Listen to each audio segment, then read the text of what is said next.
꼭 말씀드리고 싶어요. 정말 사랑합니다. 오늘은 정말 좋은 소식들이 많이 준비되어 있습니다. 테슬라 팀은 지난 1년 동안 놀라운 실행력을 보여줬고 앞으로도 기대되는 많은 해가 우리를 기다리고 있습니다. 여러분이 경제 독립을 이루는 그날까지 함께 하겠습니다. 안녕하세요. 3일 경제 독립 TV입니다.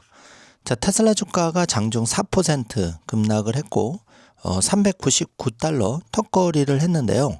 자, 이렇게 이제 4% 급락한 이유를 굳이 찾아본다면은 니자에서 FST 데이터 제출 마감 2월 23일자로 2차 연장, 이 규제조사 지연 리스크 때문에 영향을 약간 미쳤고요. 그 다음에 중국의 1월 판매 45% 하락, 그리고 영국이 57% 하락, 전반적으로 EV 시장이 20% 감소한 가운데 테슬라가 판매가 1월 판매가 여러 가지 계절적 요인 이런 것 때문에 이제 좀 부진하게 나왔죠. 그리고 로보택시 경쟁 면에서 우버의 자율주행 솔루션이 출시가 되면서 로보택시 실행 위험, 이렇게 또 충돌 사고, 여기에 대한 우려로 그 테슬라가 전반적으로 영향을 받았습니다. 자, 여기에 더해서 트럼프의 관세, 정치 불확실성이 중과가 되면서 매출이 2.9% 하락하면서 그 테슬라가 전반적으로 좀 빠졌는데요. 자, 이거를 이제 한번 보시면은 여러분이 테슬라 주식을 볼 때 우리가 2023년, 오늘 이제 2023년에 일론 머스크 주주총회 연설을 들어보실 건데요. 끝까지. 자, 이때 1번을 보시면은 주가가 30달러 정말 최악으로 떨어진 걸 볼 수가 있고, 이때 이제 최소 12개월 이상 고생할 거다고 예견을 한 바가 있죠. 그러면서 이제 2024년에 조금 개선되다가 또 상반기에 크게 떨어졌고, 2025년까지 또 많이 올라갑니다. 400선까지 올라갔다가 정고점을 기록했다가 다시 3번을 보시면 또 다시 한번 200 초반으로 내려온 걸 볼 수가 있고, 그리고 나서 이제 트럼프 대통령 당선 후에 다시 400달러 그 후반까지 정고점 돌파하고 다시 지금 조정을 받고 있는 그런 상황인데요. 자, 한마디로 정리하면은 테슬라에 대한 장기적으로 10배, 30배가 간다는 테슬라에 대한 이제 비전이나 그 공부가 안 되어 있으면 굉장히 테슬라 주식 투자는 쉽지 않은 종목입니다. 그렇지만 이제 그런 공부가 되어 있고, 테슬라가 앞으로 이제 그 거대한 트렌드, 그런 거 자율주행의 미래, 그리고 노동에 대한 해방, 이거를 로보택시와 옵티머스 봇에서 할 수 있다고 생각하시는 분들은 우리 자녀라든지 나 자신을 위해서 지금 이렇게 399달러 횡보 하락을 할 때가 좋은 기회라고 생각이 되는데요. 지금 5년 정도를 이렇게 놓고 본다면은 테슬라가 횡보 하락 중에서도 꾸준히 우상향하는 것을 우리가 볼 수가 있죠. 여기서 여러분이 일론 머스크가 하는 얘기를 잘 귀담아 들어 주셨으면 하고요.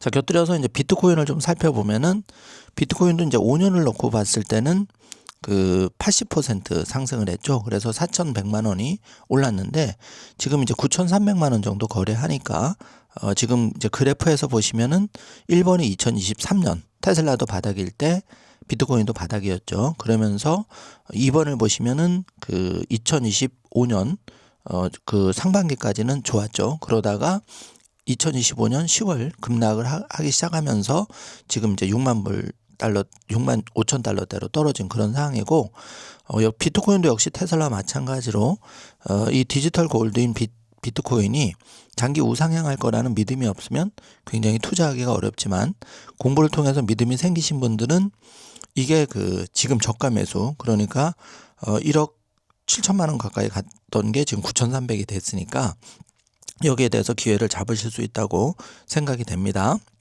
그래서 코인에 대해서 이제 짧게 말씀을 드렸고요. 자, 전반적으로 지금 일론 머스크의 그 주주총회 연설 내용을 좀 요약을 해드릴 건데요. 일단은 뭐 팩트만 놓고 보자면은 일론 머스크가 그 테슬라도 거시경제에서 결코 자유롭지 않죠. 오히려 금리 인하라든지 관세 이런 영향을 기술주의 대표주기 때문에 더 많이 받을 수밖에 없습니다. 그래서 머스크 발언은 테슬라 is not immune to the macro environment라서 그 이 금리 상승, 자동차는 월 할부 민감 자산이고 단기 실적 압박이 있을 수도 있다. 그래서 오늘 하락을 머스크가 구조적으로 설명하는 걸 볼 수가 있고요. 자, 12개월은 결코 쉽지가 않을 것이다. 이렇게 당시에도 예상을 했죠. 그래서 투자자의 멘탈을 일론 머스크가 계속 좀 어루만져주는 그런 생각을 할 수 있고요. 그러나 이제 머스크는 어둠은 영원하지 않다. It won't be darkness forever. 이렇게 얘기하고 있죠. 그래서 이 포인트는 경기는 순환이 되는 거고 이렇게 떨어지는 구간도 시간을 지나다 보면 유동성 사이클이 오면서 다시 기업의 펀더멘탈 성장과 함께 회복 구간으로 접어든다는 겁니다. 그래서 지금이 이제 제일 손해를 많이 보시는 분들은 여기서 이제 무리하게 비투를 했거나 이걸 견디지 못하고 시장 밖으로 나가시는 분이죠. 자, 그런 경우가 이제 좀 안타까운 경우고 여기서 생존을 한다면 장기 우상향하는 자산에서는 좋은 결실을 맺을 수 있다. 이렇게 보여지고요. 자, 머스크는 FSD는 역사상 최대 자산 가치 상승이라고 주장하고 있는데 싱글 비기스트 에셋 밸류 인크리스 인 히스토리. 그래서 여기서 포인트는 이 FSD가 이제 당시 2013년만 해도 그 버전이 뭐 11버전, 12버전 되게 낮은 버전이었는데 지금은 이제 엔드 투 엔드 방식으로 바뀌면서 14.2 버전까지 나온 상황이죠. 이게 이제 14.3이 나오면 끝판왕이라고 하는데 지금 누적 마일리지가 그 82억 마일을 넘어섰죠. 87억 마일. 그러니까 이제 한 14억 마일 뭐 그 정도만 하면은 100억 마일 한 6월에서 7월 정도 달성할 것이다. 그렇게 되면 사실상 FSE도 이 일론 머스크 2023년에 주주총회 발언 당시와 비교해 보면 약 2, 3년 만에 비약적인 발전을 한 걸 볼 수가 있고요. 그러면서 이제 FSE가 가져오는 이 당시의 사이버 캡의 미래에 대해서 암시를 줬는데 지금 사이버 캡이 이제 4월 출시를 눈앞에 두고 있죠. 그렇게 되면 일론 머스크가 영상 중에 우리가 이제 그 출퇴근 24시간 중에 뭐 1시간 반 정도밖에 맥스 차를 이용하지 않는다. 그러면 그게 이제 사이버 캡으로 대체가 되면 내 차가 이제 주차장에 있는 게 아니라 내가 근무하는 동안에는 계속 나가서 돈을 벌어오는 거죠. 몇백만 원씩 벌어다 주는 겁니다. 그런 세상이 이제 곧 온다는 거죠. 자, 2023년, 그러니까 지금으로부터 3년 전, 그리고 앞으로 3년 뒤에 한번 여러분이 비교를 해보시고 공부를 통해서 미래를 그려보시기 바랍니다.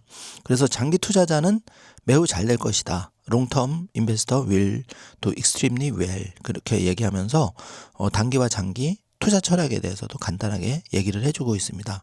결론은 변동성을 감내하는 거는 투자자 본인일 수밖에 없는데요. 여기서 이제 잘 여러분이 버티시길 바라고요.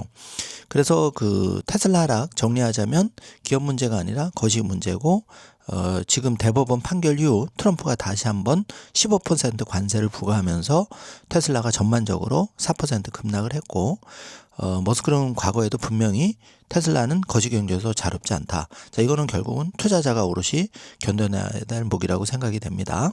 자, 그리고 머스크는 오히려 시장에 대해서 담담하게 그리고 어려움을 인정하고 그 이유를 차분히 준비하는 그런 자세가 이제 중요하다고 얘기를 하고 있고요.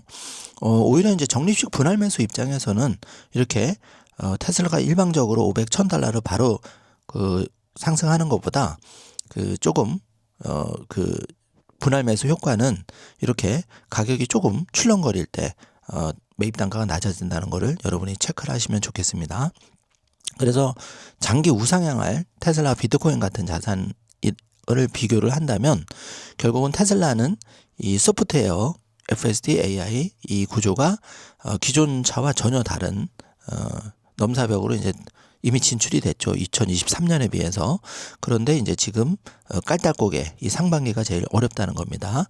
관세 이슈 이런 불확실성이 다시 불거지고 하반기 이제 정치 일정 그 전까지 이제 사이버캡이 안정적으로 램프업이 진행이 돼야 되고 그다음에 이제 옵티머스 젠3가 또 잘 론칭이 돼야 되고 이런 게 순차적으로 잘 맞아 떨어져야 테슬라 주가가 안정적으로 갈 수가 있다. 이렇게 정리를 하고요. 그렇지만 이제 여기서 변동성을 극복하고 이 단기 변동성은 피할 수 없는 건데 내가 장기 그 경제 독립 시스템을 탄탄하게 구축을 해놨다면 너무 걱정 안 하셔도 된다. 이렇게 정리를 하겠습니다. 그래서 일론 머스크의 마지막 마무리 영상을 한번 보시고 어제 제가 올려드린 더빙 영상 중간에 제 해설 때문에 또 리듬이 깨진 분도 계실 겁니다. 그래서 풀로 통영상을 그대로 붙여드릴 테니까 시간 되신 분은 그것까지 다시 한번 일론 머스크의 2023년 시총 주총 이후에 그 연설 그리고 어제 영상까지 풀로 이어서 보시면 여러분이 멘탈을 관리하는데 조금이라도 도움이 될 수 있을 것 같아서 준비를 했습니다. 자, 오늘 준비한 자료는 여기까지인데요. 자, 여러분 2026년 3월 1일 드디어 대학로 파랑새 극장에서 100명 정도 소주 한정으로 모셔서 그 우리 가족 경제 독립 선언서 저자 강연 및 여러분의 그 가족 이벤트를 통해서 경제 독립에 대한 출발 원념으로 삼고자 하는데요. 제가 어제 공지해드린 대로 3일 경제 독립 TV를 어렵지만 많이 후원해 주시는 우리 멤버십 회원분 중에 현재 기준으로 12개월 이상 본인이 계속 회원을 유지하시는 분은 저희가 감사의 마음을 담아서 이분들은 이 10,000원 상당의 초청권을 무료로 모시도록 하겠습니다. 자, 아직 많은 분들이 보내주시지는 않았는데 망설이지 마시고 12개월 이상 멤버십 유지하는 회원들은 현재 그 12개월 이상 되신 분들은 worldtopPB@gmail.com으로 이름, 핸드폰 번호, 참여 여부를 컨펌을 해주시기 바랍니다. 그만큼 자리를 비워놔야 되기 때문인데요. 꼭 좀 부탁드리고 지금 3월 1일이 굉장히 우리나라를 되찾은 날이다시피 우리 가족의 경제 독립을 되찾는 날입니다. 그래서 여러분이 뭐 4인 가족이다. 엄마, 아빠, 아들, 딸 이렇게 4명이다 예를 들면 오셔서 그 현장에서 나머지 3분 참가 신청하시고 한 분은 12개월 이상 되신 분은 무료 초청이니까 그렇게 참여하셔도 되고 또 혼자이신 분들은 12개월 이상은 그냥 이벤트로 참여해서 오시고 또 꼭 이걸 내가 참여를 해야 되겠다 이런 분들은 그 대학로 해화역 그 파랑새 극장이니까 3월 1일 의미 있는 나라를 되찾은 그 독립운동의 시작인 날에 오후 4시 30분 파랑새 극장에서 진행이 됩니다. 어떻게 보면 인생을 바꾼다는 게 아주 사소한 터치 한 번으로 내 아이와 나의 인생이 바뀔 수도 있다는 것. 저도 그런 경험을 가끔 했는데요. 지나고 보면 그게 기회였구나 이런 생각을 이제 58세가 되다 보니까 떠오를 때가 있습니다. 여러분도 제 말을 믿으시고 조금 용기를 내주시기를 바라겠습니다. 자, 다시 한번 말씀드리면 3일 경제독립 TV를 어렵지만 후원해 주시는 12개월 이상 멤버십 유지 회원 분께서는 그 3일 경제독립 TV 3월 1일 우리 가족 경제독립 선언서 책 저자 특강과 출정식에 참여를 해주시길 바라겠습니다. 자, 메일 꼭 보내주시길 바라겠습니다. 자, 그럼 이어지는 영상 끝까지 들으시고 여러분이 이번 한 주도 경제 독립을 향한 변동성은 심한데요. 이거 잘 멘탈 관리 잘 해주시기를 바라겠습니다. 오늘도 좋은 하루 되세요. 감사합니다. 네, 그렇습니다.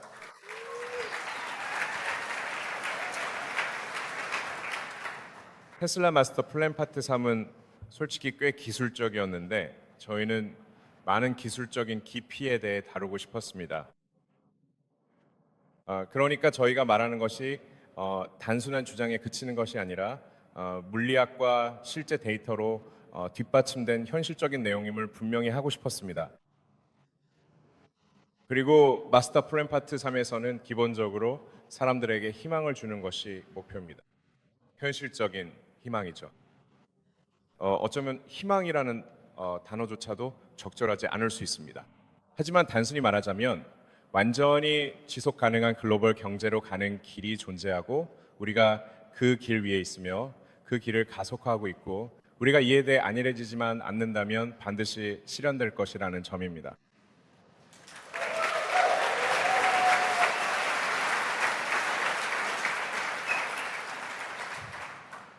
그래서 마스터 플랜 파트 3의 요점을 간단히 다시 짚고 넘어가겠습니다. 주요한 점 중 하나는 지속 가능성으로 전환하는데 실제로 더 많은 에너지가 아니라 오히려 더 적은 에너지가 필요하다는 것입니다. 사실 이런 말이 너무 당연하게 들릴 수도 있지만 지속 가능성으로 전환하는 것이 에너지 효율 면에서 더 뛰어납니다. 덜 효율적인 것이 아닙니다. 채굴도 덜 필요합니다. 지속 가능한 에너지 경제에 필요한 채굴량은 오히려 더 적습니다. 이는 매우 중요한 사실이죠. 코발트 채굴 관련 질문을 받았습니다. 그리고 알고 계신가요? 저희는 제3자 감사를 실시할 예정입니다. 그래서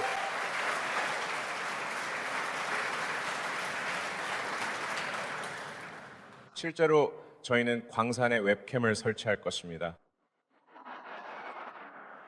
그리고 만약 누군가 어린아이를 발견한다면 꼭 저희에게 알려주시기 바랍니다.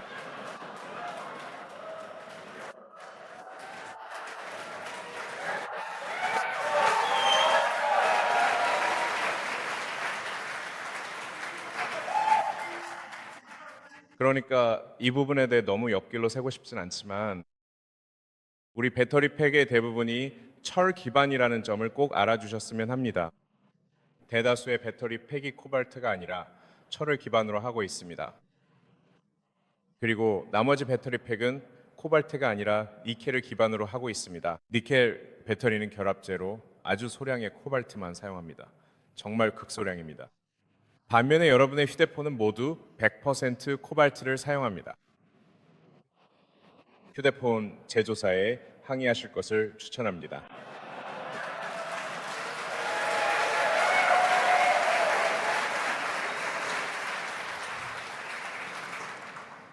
하지만 저희가 사용하는 소량의 코발트조차도 어린이 노동이 착취되지 않도록 철저히 확인할 것입니다. 분명히 저희는 올바른 일을 하는 것을 매우 중요하게 생각하는 회사입니다. 그리고 저희 자신이나 다른 누구도 속이고 싶지 않습니다. 그러니까 네, 오세요.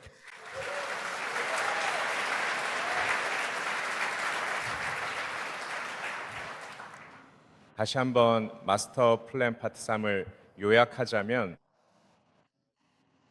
정말로 중요한 점은 이것이 충분히 가능하며 실제로 일어나고 있다는 것입니다. 태양광과 풍력 발전을 3배로 늘려야 합니다. 실제로 일부 분야에서는 차량 고정식 그리고 열 배터리 생산을 29배까지 늘려야 합니다. 사실 지속 가능성을 생각하는 방법을 한마디로 요약하자면 배터리 팩을 더 빨리 만들수록 더 빨리 지속 가능한 에너지 경제로 전환할 수 있습니다. 그것이 근본적인 제한 요소입니다. 그리고 FSD 베타는 기하급수적으로 성장하고 있습니다. 그래서 그 차트는 사실상 벽처럼 보이게 될 것입니다. 그리고 여기 계신 분들께 질문 하나 드리겠습니다. FSD 베타를 사용해 보신 분이 얼마나 되시나요? 좋네요. 그럼 최신 버전에 대해 어떻게 생각하시나요? 그렇죠? 그래서 이제 정말로 적어도 제가 운전할 때는 개입이 며칠에 한 번 있을 정도로 발전했습니다. 그리고 저는 우리가 이제 거의 그 지점에 도달했다고 생각합니다. 이제 시스템의 정말 마지막 한 조각만 남아 있습니다. 그 부분이 바로 계획 및 제어 기능인데 이것도 신경망이 되어야 합니다. 그래서 우리는 그 마지막 부분도 신경망으로 전환될 것으로 기대하고 있습니다. 즉 비디오 입력부터 제어 출력까지 모두 신경망으로 이루어진 엔드-투-엔드 시스템이 될 것입니다. 그리고 여기서 중요한 점은 그게 아니라는 겁니다. 완전 자율주행은 사람만큼 잘하게 될 것입니다. 훨씬 더 나아질 것입니다. 정말 많이요. 시간이 지날수록 사람보다 10배는 더 안전해질 겁니다. 비교조차 안 될 수준이죠. 정말 엄청난 일인 겁니다. 일부 사람들과 여러분도 이미 아시겠지만 다만 소프트웨어 업데이트만으로 수백만 대의 자동차가 갑자기 수동 운전에서 자율주행으로 전환되는 것은 역사상 가장 큰 자산 가치 상승이 될 것이라고 생각합니다. 그래서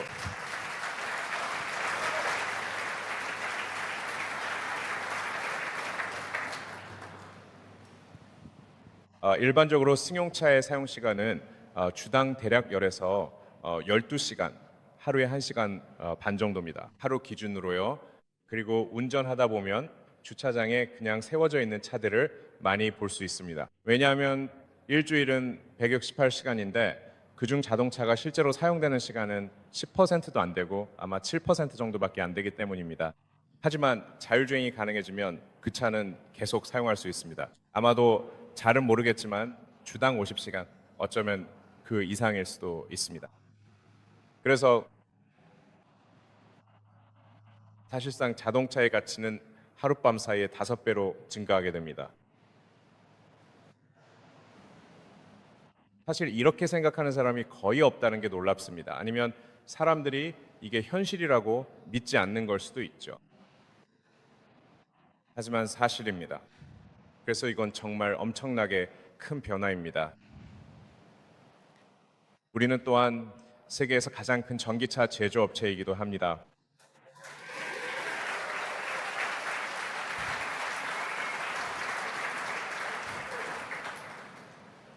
네, 그리고 그건 앞으로도 계속될 것이라 생각합니다. 그리고 동시에 세계에서 가장 높은 마진을 내는 자동차 제조사이기도 합니다.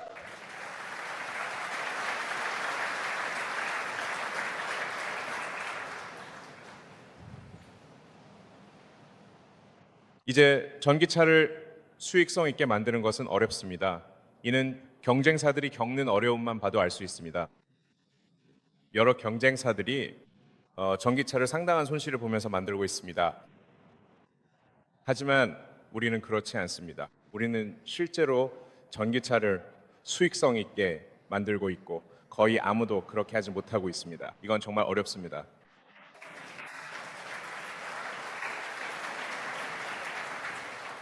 이 점에 있어서는 테슬라 팀의 공이 정말 큽니다. 제조가 얼마나 어려운지 말로 다 못합니다. 아마 저에게서 시제품은 쉽고 제조는 어렵다는 말을 자주 들으셨을 겁니다.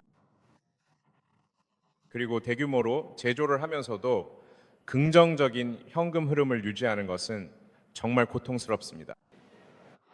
정말 엄청난 고통입니다. 하지만 테슬라 팀은 그걸 해냈습니다.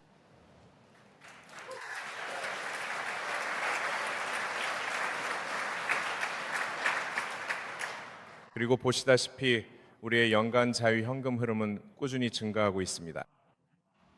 그러니까 우리는 좋은 진전을 이루고 있습니다. 그러니까 이 점을 언급해야 할 것 같고 저도 이런 말을 몇 번 했지만 금리가 자동차의 구매 가능성에 아주 큰 영향을 미친다는 점입니다.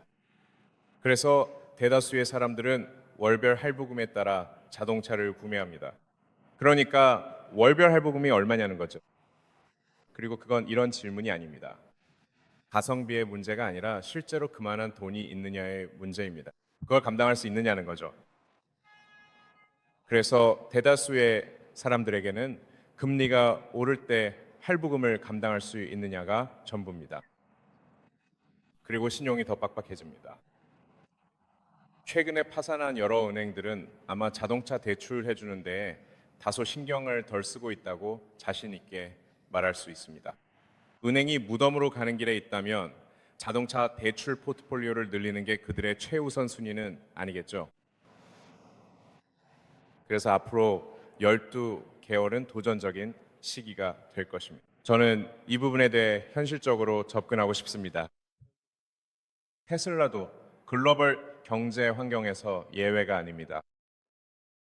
저는 거시 경제적인 관점에서 최소한 앞으로 12개월 동안은 상황이 어려울 것이라고 예상합니다. 테슬라는 이 시기를 극복해 성과를 내고 실제 많은 기업이 파산하는 걸 볼 것으로 보입니다. 그래서 단순히 좋은 소식만 전하는 자리가 아님을 분명히 합니다. 어떤 기업도 거시경제 환경에 면역일 수 없음을 이해해야 합니다. 영원히 어둠만이 지속되는 것은 아닙니다. 아마도 앞으로 1년 동안은 전 세계적으로 모두에게 어려운 시기가 될 것이라고 예상합니다. 그리고 제 추측으로는 약 12개월 후쯤에 세계 경제가 반등할 것 같습니다. 그때가 되면 테슬라는 매우 좋은 위치에 있을 것입니다. 그래서 장기 투자자라면 누구나 매우 좋은 성과를 거둘 것이라고 생각합니다.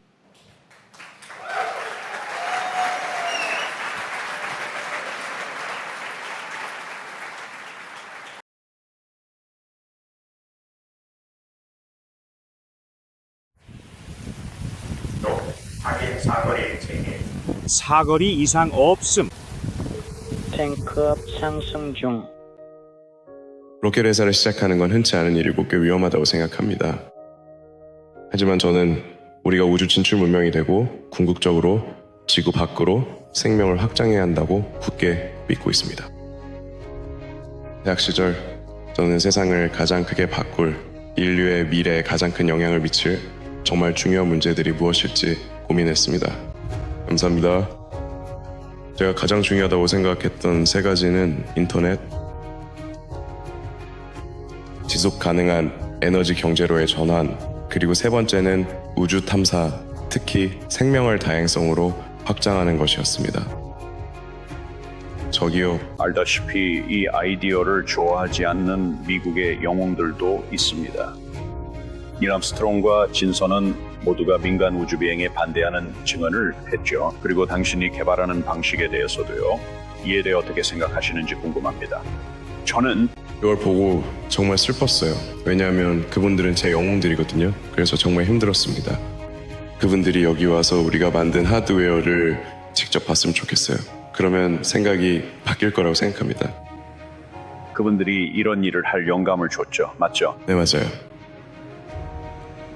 그런데 그분들이 당신을 비난하는 걸 보면 어떤가요? 정말 어렵습니다.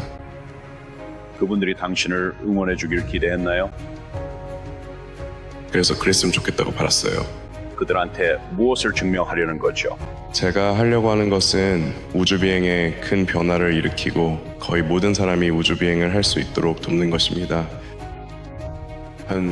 스페이스X 로켓이 목요일 발사대에서 폭발했습니다. 거대한 불덩이가 순식간에 로켓 전체를 집어삼켰습니다. 연속적인 폭발과 두껍고 치솟는 연기 기둥이 이어졌습니다. 제가 인생에서 직면했던 가장 어려운 선택 중 하나는 2008년이었습니다. 그리고 제 생각에 저는 아마 2008년에 3천만 달러 아니면 3천만에서 4천만 달러 정도가 남아 있었던 것 같아요. 그리고 두 가지 선택지가 있었습니다. 모든 돈을 한 회사에 쏟아붓고 그러면 다른 회사는 확실히 망하게 되는 거였죠. 아니면 그 돈을 두 회사에 나눠서 투자할 수도 있었지만 그렇게 하면 두 회사 모두 망할 수도 있었죠. 그래서 결국 어느 회사를 굶겨 죽일 것인가 하는 선택이었습니다. 저는 도저히 한 회사를 포기할 수 없어서 결국 돈을 두 회사에 나눠 투자했습니다. 다행히도 정말 감사하게도 두 회사 모두 살아남았습니다. 가장 큰 실패는 뭐였고 그게 어떻게 바꿨죠? 그 과정에서 실패는 정말 수도 없이 많았어요. 그건 확실합니다. 말씀드렸듯이 스페이스X의 처음 3번의 발사는 모두 실패했고 겨우 부품과 자금을 모아 4번째 발사를 할 수 있었습니다. 만약 그 4번째 발사마저 실패했다면 우리는 끝장이었을 겁니다. 이처럼 과정 중에 여러 번의 실패가 있었습니다. 저는 스페이스X에 적합한 전문 인력을 영입하기 위해 정말 많은 노력을 기울였습니다. 저는 로켓의 훌륭한 수석 엔지니어를 찾으려고 정말 노력했지만 좋은 수석 엔지니어들은 합류하지 않았고 실력 없는 사람들은 굳이 채용할 필요가 없었죠. 그래서 결국 제가 로켓의 수석 엔지니어가 되었습니다. 만약 저보다 더 나은 사람을 찾을 수 있었다면 아마 3번이나 실패하지는 않았을 겁니다. 3번 연속 실패였죠. 그때 어떤 생각이 들었나요? 이제 그만둬야겠다고 생각하지 않았나요? 왜 그만두지 않았나요? 절대 포기하지 마세요.